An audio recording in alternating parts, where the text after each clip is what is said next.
नमस्कार मित्रांनो. शेअर बाजारातील गर्दी तुम्ही कधी विचार केला आहे का?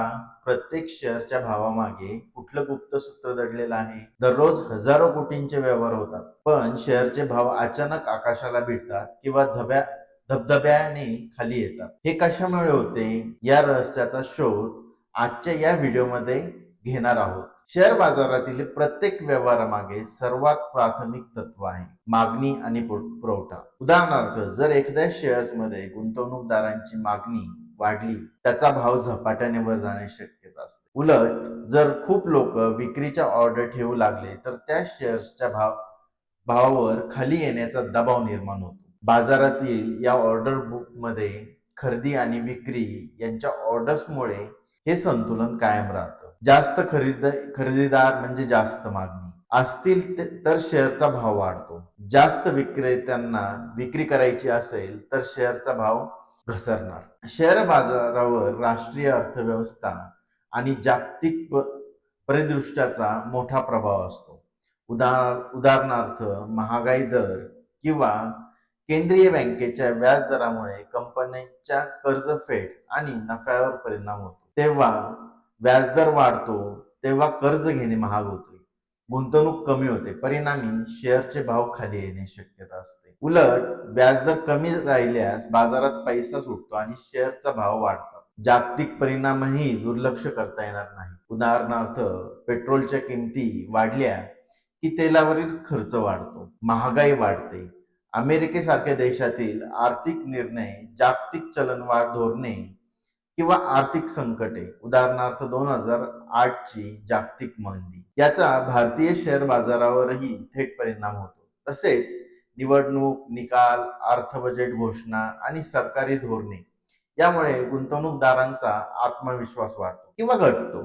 महागाई, व्याजदर वाढल्यास उत्पन्न खर्च वाढतो, नफा कमी होतो, त्यामुळे शेअर भाव खाली येऊ शकतात. परदेशी बाजारातील अनिश्चितता किंवा विदेशी निर्णय याचा भारतीय बाजारावर परिणाम होतो. निवडणुका, अर्थसंकल्प घोषणा, नवीन कायदे हे बाजारभावांसाठी उभारी देतात. उदाहरणार्थ, आरबीआयने व्याजदर कमी केला तर त्याचा बाजारात दाट परिणाम होतो. युरोप, आशियातल्या बाजारातील चढ उतार पाहून आपल्याही बाजारात हालचाली दिसतात.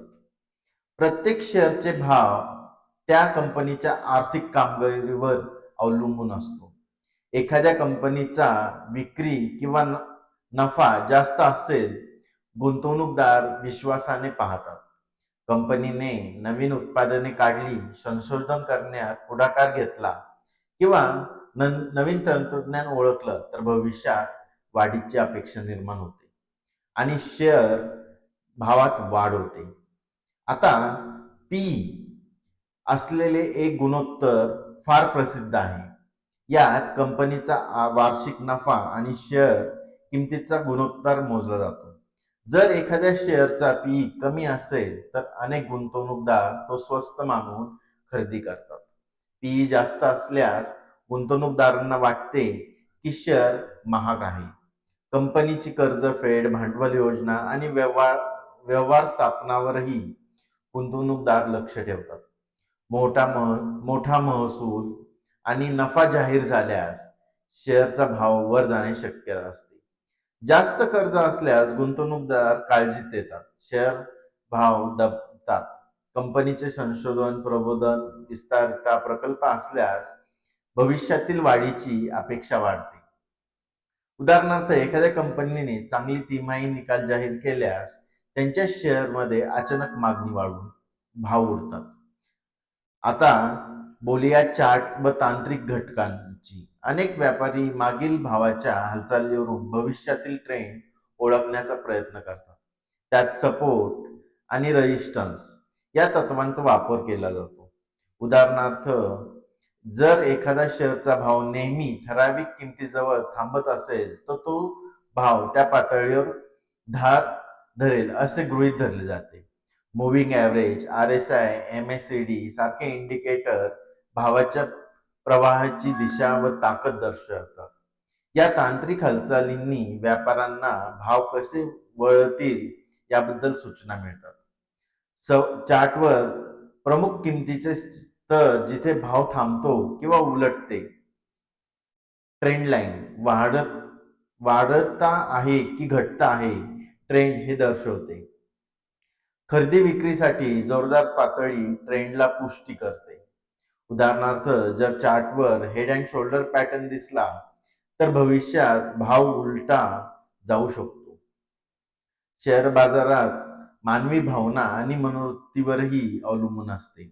भीती आणि लोभ या दोन्ही भावनांनी बाजाराचे चित्र बदलते. बाजार वाढू लागला की सर्वजण उत्साहात शेअर विकतात. मात्र घसरण होताच तुटपुंज्या भीतीमुळे विक्री करायला लागतात. त्यामुळे बाजारात घाई होऊन भाव अनेकदा चुकून घसरतात. उदाहरणार्थ, कोरोना काळातही भीती पसरतात बाजार कोसळला होता.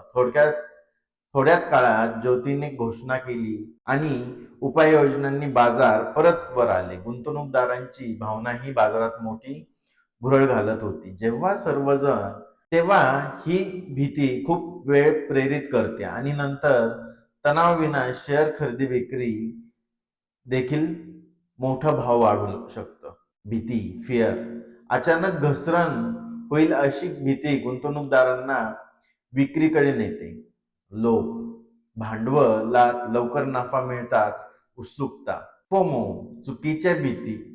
चुकण्याची भीती, सतत भाव वाढते या भीतीने लोक अजिबात घाईने खरेदी करतात. त्यासाठी उदाहरणं आहेत काही. ऐतिहासिक उदाहरणं पाहू आपण. हर्षद मेहता 1992 मध्ये बँकेच्या अनधिकृत व्यवहारांच्या जोरावर काही शेअर्सचे भाव अतिशय रांगोळीप्रमाणे वाढले. काही शेअर 4,500 पटीने वाढले. पण नंतर हा बुलबुल फुटला, बाजार कोसळला. त्यातून समजले की निरनिराळ्या घटकांनी एकत्रित ताकद बाजारात प्रचंड घसरण दोहेने निर्माण करू शकते. आयटी बूम 2000च्या सुरुवातीला इंटरनेट क्रांतीत इन्फोसिस, विप्रो यासारख्या आयटी कंपनीचे शेअर आकाशाला भिडले. गुंतवणूकदारांना त्यांच्या वाढत्या उत्पन्नाची आशा होती. परिणामी या शेअर्सचा भाव प्रचंड वाढले. मात्र फुटल्यानंतर त्याचे भाव परत खाली देखील आले. रिलायन्स जिओ 2016. रिलायन्स इंडस्ट्रीने जिओची घोषणा केली तेव्हा देशात तुफान उत्साह पाहायला मिळाला. लोकांनी नवीन 4G सेवेत विश्वास होता. त्यामुळे रिलायन्सचे शेअर भावही झपाट्याने वाढले. जिओच्या यशाचा विश्वास गुंतवणूकदारांवर होताच शेअरमध्ये संपूर्ण वाढ होत गेली. कोविड-19चा प्रभाव. मार्च 2020 मध्ये कोरोना व्हायरस संकटाने बाजारात भीती पसरवली. सेन्सेक्स काही तासात हजारो अंकांनी कोसळला. मात्र त्यानंतर सरकार आणि आरबीआयने आश्वासक निर्णय घेतल्याने अर्थव्यवस्थेला आधार मिळाला आणि बाजार पूर्वपदावर आला. गुप्त सूत्रांची शोध घेऊ लागल्यास लक्षात येते की प्रत्यक्षात एखादे जादुई गणित नाही तर अनेक घटकांचा संगम आहे. साध्या भाषेत सांगायचं झालं तर शेअर बाजारचा भाव खालील घटकांच्या जुळणीवर अवलंबून असतो. आर्थिक आरोग्य, कंपनीचा महसूल, नफा, कर्ज, विस्तारण योजना, मागणी पुरवठा, बाजारातील खरेदीदार आणि विक्रेत्यांची संख्या व त्याची क्रियाशीलता, जागतिक व स्थानिक परिस्थिती, महागाई, व्याजदर, सरकारचे निर्णय, निवडणूक निकाल, जागतिक घडामोडी, तंत्रज्ञान, चार्ट मधील ट्रेंड, सपोर्ट, रेजिस्टन्स, व्हॉल्यूम संकेत, गुंतवणूकदारांची भावना, भीती आणि लोभ, बातम्यावरून प्रतिक्रिया, फोमो इत्यादी. या सर्व घटकांच्या संयोगातून शेअर बाजाराचे भाव तयार होतात. म्हणजे गुप्त सूत्र ही सर्व काही बाबींचा संगम आहे. शेअर बाजाराचे बारकाईने निरीक्षण करा आणि विविध माहितींचा विचार करून गुंतवणूक निर्णय घ्या. आपण पाहिलं की शेअर भाव कधीच एका सूत्रानं ठरत नाही.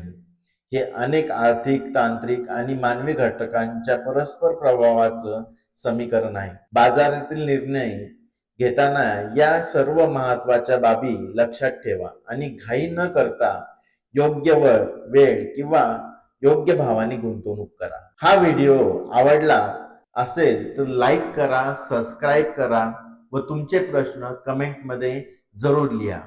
पुढील व्हिडिओ पाहण्यासाठी आमच्या चॅनलला नक्की सबस्क्राईब करा. धन्यवाद.